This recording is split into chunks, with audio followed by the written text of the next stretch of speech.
cry, and try to get a big cry fest going in there because they want to suck money out of people. The good news is I don't have hardly any money, despite what they lie about in the press, okay?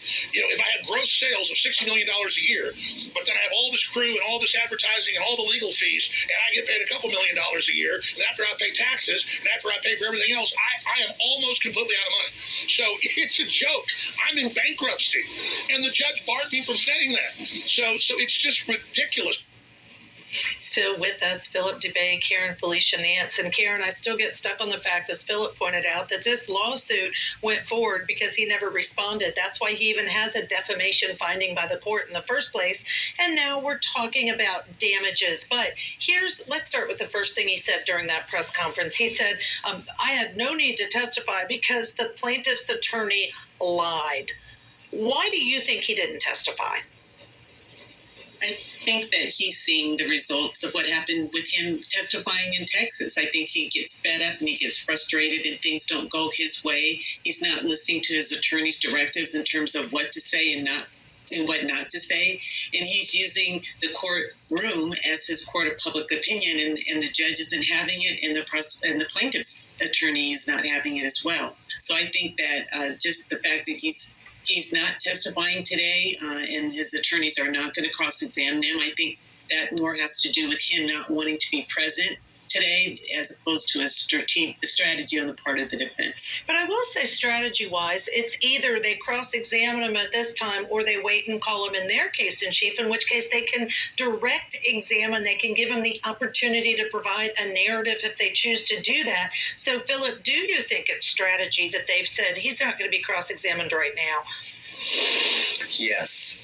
I think maybe they need to put him on some type of a sedative and give it time for him to be at therapeutic levels, okay?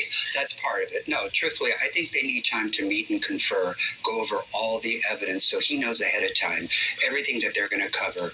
And whatever antics, whatever agitation, whatever craziness he wants to expel, he needs to get it out of his system before he takes the stand on cross.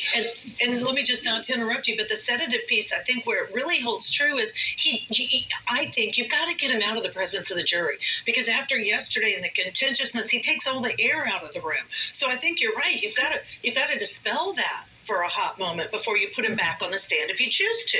Yes, because if we're all honest, and I'm sure Karen can back me on this, oftentimes the results, particularly in a civil case, can rise and fall on the likability of a defendant. Never mind counsel, they have to like this defendant or find some modicum of humanity or likability in him.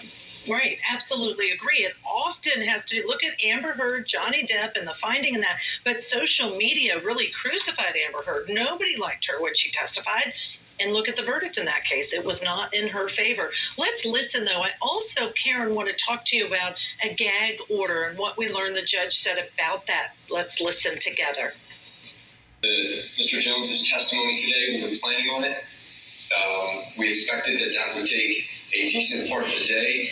We were informed this morning that Mr. Jones is electing not to retake the stand, but to return to Texas. As we were scrambling to figure out what evidence we could present in his absence, which, as you can imagine, given the nature of our client's testimony, is very difficult to do, Mr. Jones was giving a press conference outside the courthouse where he continued his efforts to undermine this trial, attack the court in ad hominem fashion, and make personal attacks against counsel here and our families. He also spoke at length about issues this court has ruled are inadmissible and not for the jury's consideration, including raising his bankruptcy, a host of political issues. In addition, there's no gag order here. There isn't. And the jury has been instructed ad nauseum about avoiding media coverage. All right, Karen, no gag order, and that does mean freedom of speech, no restriction. He can stand out on those courthouse steps and give a press conference, say what he's saying, as long as the jury doesn't hear that.